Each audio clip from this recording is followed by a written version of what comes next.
You are responsible for this country. کیا کروں؟ آپ کیا کرنا چاہتے ہیں بتائیے نا، آپ سے سلوشن بھی مانگتا ہوں. کیا ہو؟ کتنے شرم کی بات ہے. اور مستقبل میں ہوگا کیا؟ دیکھیے، ایک قانون شریعت ہے اور ایک قانون ہے پاکستان کا آئین سمجھ لیجئے، اور ایک قانون فطرت ہے. قانون شریعت کے اندر اور قانون عبادت کے اندر میں اللہ سے دعا کرتا رہا ہوں، مانگتا رہا ہوں.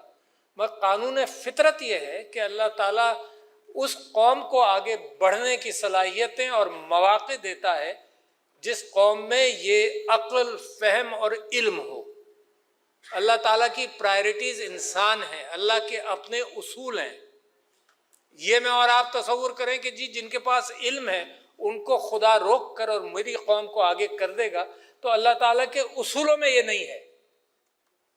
یہ میں اور آپ دعا کریں گے، یقیناً اللہ تعالیٰ رحم فرمائے گا. آپ کا ملک جو چل رہا ہے وہ اسی رحم کی وجہ سے چل رہا ہے، ورنہ آپ نے تو پورا اہتمام کیا ہوا ہے کہ آپ نے اپنے ملک کو پیچھے رکھا ہوا ہے. not by design but by bad decision making, by corruption. جو آپ کہہ لیے، میرٹ نہ ہونا. قائد اعظم کہتے تھے کہ جابری، بے ایمانی، یہ سب چیزیں مسلمانوں کے ہاں زیادہ ہیں. اب یہ وہ بتا سکتے ہیں اور آپ بتا سکتے ہیں کہ کیوں زیادہ ہے.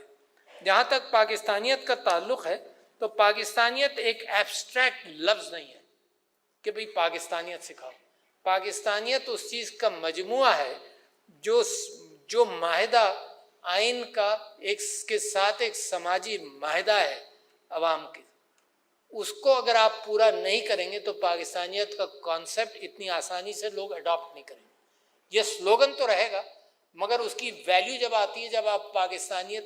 لہٰذا میں نے آپ سے یہ کہا کہ پاکستان کا کلچر از پاکستانیت، یہ لوگوں کے دلوں کے اندر ہے. اس کے بعد آپ جتنی وسعت کے ساتھ سماجی کانٹریکٹ کو پورا کریں گے تو وہ پھر پاکستانیت بنتا ہے. ایک ہی معاہدہ ہے میرا پاکستان کے ساتھ سب سے بڑا. یہ دوسری بات ہے کہ میں پیدا بھی یہی ہوں، مگر معاہدہ میرا ایک ہے اور وہ معاہدہ میرا ہے آئین کا. آئین کے ساتھ بے انتہا ضروری ہے. میں آپ کو بتا نہیں سکتا، کوئی 4-6 مہینے سے میں یہ بات کر رہا ہوں کہ مجھے آئین کے اوپر ایک خطرہ نظر آ رہا ہے، اٹیک ہو رہا ہے. لہٰذا بی ویری کیئرفل. آپ ذمہ دار ہیں. اگر آپ یہ صرف سیاستدانوں پر چھوڑ دیں، کتنے افسوس کی بات ہے. یعنی آپ کا معاہدہ سیاستدان پھاڑ پھوڑ کر پھینک دیں. آپ کا معاہدہ، it is your agreement, it is like the lease of your household. اپنے گھر کی لیز ہے. اب آپ وہ سیاستدانوں کو دے دیں کہ پھاڑ پھوڑ کر پھینک دو، بھائی ہمیں کوئی فکر نہیں. How can that happen? یہ معاہدہ میرے ہر بچے کا پاکستان کے ساتھ ہے. بے انتہا ضروری بات آپ سے کر رہا ہوں. دیکھو، جب آگ لگ رہی ہو وہ وقت ہوتا ہے اس کو بجھانے کا. آگ جب لگ جائے اس کے بعد یہ پریڈکٹ کرنا چاہیے جی یہ بجلی کے تاروں سے لگی تھی اور یہاں سے لگی تھی، اور دیٹس ناٹ امپورٹنٹ.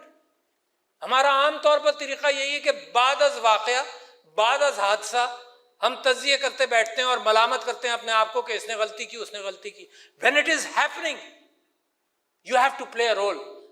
وربل ہوں، ووکل ہوں کہ آئین کے ساتھ معاہدہ ہمارا نہیں ٹوٹ سکتا، نہیں ٹوٹنے دیں گے. کیونکہ آپ کا آئین کے ساتھ معاہدہ ٹوٹتا رہا ہے for different reasons are not important. اور صرف آئین کے ساتھ معاہدہ کو دوبارہ جو ریٹریٹ ہوا ہے 15 سال ہوئے، زیادہ نہیں ہوئے. اور میں آپ کو یہ بتا رہا ہوں کہ جب آپ آئین سے پیچھے ہٹتے ہیں تو ساری چیزیں رک جاتی ہیں. میں پچھلے 1 سال کی آپ کو کارروائیاں بتاتا ہوں کہ معاملات، آپ کی ترقی کے اور فیصلے کے معاملات رکے ہوئے ہیں. آپ IMF کے پیچھے اور اس کے پیچھے بھاگتے پھر رہے ہیں کہ پیسہ دو. سب سے زیادہ اسٹرینتھ آپ کی اپنی ہے. آپ تاجر لوگ ہیں. You have the capacity, you have the will, you have the where with all کہ آپ معیشت کو بہتر کریں. جیسی بھی معیشت ہے، جیسی بھی معیشت ہے، اپنے فضول اخراجات کم کریں، اپنی کنسسٹنسی لائیں اپنی پالیسیز کے اندر. پالیسیز چل سکتی ہیں. اتنا بڑا ملک، اتنا اچھا ملک، بمپر کراپ وہیٹ کا ہوا. یہ اللہ کا آپ کے اوپر ایک رحم ہے. یہاں پر آپ کی دعا کام آ سکتی ہے. مگر اس ویٹ کراپ کے اندر اگر آپ دھاندلی کریں گے، بلیک میلنگ کریں گے، بلیک مارکیٹنگ کریں گے، اس کی ہولڈنگ کریں گے، تو اللہ کی برکت بھی اٹھتی ہے پھر ان چیزوں سے. اس کے اتنا اللہ پر آپ کو بھروسہ ہونا چاہیے کہ آپ کے اچھے کرتوت پر اس کی بلیسنگ آتی ہے، اور آپ کے خراب کرتوت کے اندر اس کا معاملہ ہیلپ کا وہ شاید اس سے گریز کر لے تو کتنی مشکل میرے لیے اور آپ کے لیے ہو۔ تو لہٰذا میں یہ سمجھتا ہوں، میں آپ کو یہ کہوں کہ مختلف انداز سے میں بہت ساری تقریریں کر کر کے تھک بھی جاتا ہوں کہ جی میں اتنے دنوں سے کہہ رہا ہوں کہ آڈیو ویڈیو کا چکر خدا کے واسطے ختم کرو، مگر مجال ہے آپ سب نے اس کو اڈاپٹ کیا ہوا ہے۔ آپ سب نے جو یہاں بیٹھے ہیں، آپ نے کتنی آڈیوز ویڈیوز فارورڈ کی ہوں گی؟ سوال تو آپ سے ہے نا، آگے تو بات کی بات ہے بھئی۔ میں دوسروں کو کہوں جو کریٹ کرتے ہیں آڈیوز ویڈیوز، وہ الگ بات ہے، آپ لوگ کیوں نہیں احتیاط کرتے؟ یہ ہر ایک دوسرا ذمہ دار ہے، دوسرا روکے گا، بالکل ارریلیونٹ چیز ہے۔ پریویسی اسلام کی بنیاد ہے۔ اچھا اور کیا ہوتا ہے جی؟ مجھے ایک کمپینر نے کہا کہ جی آپ کا ویڈیو لیک ہوا، یہ آڈیو لیک ہوا۔ ویڈیو تو ابھی تک کوئی نہیں آیا،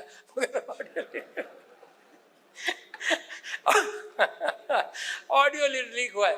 تو میں نے کہا کہ جی میں اس کے خلاف ہوں، یہ وہ۔ اس کے بعد وہ ایک جج صاحب کو انہوں نے لیا۔ اچھا اور کیا ہوا؟ جج صاحب نے کہا ہاں جی بہت ہی خراب بات ہے، مگر جو گفتگو ہوئی وہ امپورٹنٹ ہے۔ ارے بھائی جب خراب بات ہے، it is out of your یعنی rights to hear any body else's video, تو کانٹیکسٹ پہ آپ کیسے بات کر سکتے ہیں؟ تو لہٰذا یہ جو بگاڑ ہے نا، یہ میں نے اسمبلی میں غیبت کے اعتبار سے کیا تھا۔ یہ غیبت ہے۔ غیبت وہ ہے جو چیز کسی کو نہیں بتانی، وہ آپ غیبت کریں جا کر اس کے ساتھ، کسی کی بیک بائٹنگ کریں، اپنے مردار بھائی کا، مرے ہوئے بھائی کا گوشت کھاؤ گے تم؟ تو لہٰذا what بگاڑ is happening in society is we are all contributing to it۔ تو میں آپ کے ساتھ دو تین باتیں جو میں نے آخر میں کہی ہیں وہ بڑی ان کو اہمیت دیتا ہوں۔ اس کے اندر ایک یہ ہے کہ اپنے بیسک اس نیشنل کیریکٹر کے لیے ایڈ کی ضرورت نہیں ہے، یعنی نہ یو ایس ایڈ کی ضرورت ہے۔ مثال کے طور پر یہ جو میں آپ سے باتیں کر رہا ہوں، نہ اس میں ورلڈ بینک کی ایڈ کی ضرورت ہے، نہ آئی ایم ایف کے پاس جانے کی ضرورت ہے۔ This is something which you can say change while going out of this room, and therefore your children will change. کہ جو نیشنل کیریکٹر ہے، قومیں بنتی ہیں نیشنل کیریکٹر سے، کوئی انسیڈنس سے نہیں بنتی کہ جی جا رہے تھے اچھا لیڈر آ گیا قوم اچھی ہو گئی، ایسے نہیں بنتی۔ یہ نیشنل کیریکٹر ہے۔ یہ نیشنل کیریکٹر ہے جاپانیوں کا کہ جو فوکوشیما ڈیزاسٹر ہوا تو لائنیں لگائیں، انہوں نے لائن نہیں توڑی ایک بوتل پانی کے لیے۔ یہ نیشنل کیریکٹر ہے۔ تو لہٰذا لیڈیز اینڈ جینٹلمین، میں جب بھی آپ سے بات کرتا ہوں تو آپ سے کچھ چیزیں ڈیمانڈ کرتا ہوں، اور میں آپ کو یہ گواہی دیتا ہوں کہ اپنے اوپر بھی میں بہت ساری چیزیں لاگو کرتا رہتا ہوں۔ تو صرف آپ سے نہیں ڈیمانڈ کرتا، میں اپنے اوپر جو چیز کر چکتا ہوں، میں نے کبھی کسی کی پرائیویسی کو انکروچ نہیں کیا۔ میری بچیاں جب جوان ہو رہی تھیں تو میں نے ان کا اگر ای میل بھی کھلا رہ گیا تو کبھی میں نے پڑھا نہیں، کبھی ان کا خط کھولا نہیں۔ تو جو میں پریکٹس کرتا ہوں وہی میں آپ سے درخواست کرتا ہوں۔ تو take charge of this nation, you every one of you take charge of this nation, protect your constitution. اور مجھے پورا یقین ہے کہ یہ اتنی بڑی قوم، اس کا کوئی راستہ روک نہیں سکتا۔ یہ صرف 6-7 سال کی ایکسرسائز ہوگی۔ آپ تعلیم سب کو دے دیں، یہ لوگ نکل کر، یہ جو ایلیٹسٹ ایجوکیشن ہے اور یہ جو ایلیٹس ہم بیٹھے ہوئے ہیں، اس سے معاملہ نکل کر عوام کے اندر، تعلیم یافتہ عوام خود ملک کی تقدیر بدل دے گا۔ تو اس دعا کے ساتھ کہ اللہ تعالیٰ آپ سب کے ہاتھ مضبوط کرے، and whatever you decide, you are responsible for this country. کیا کروں؟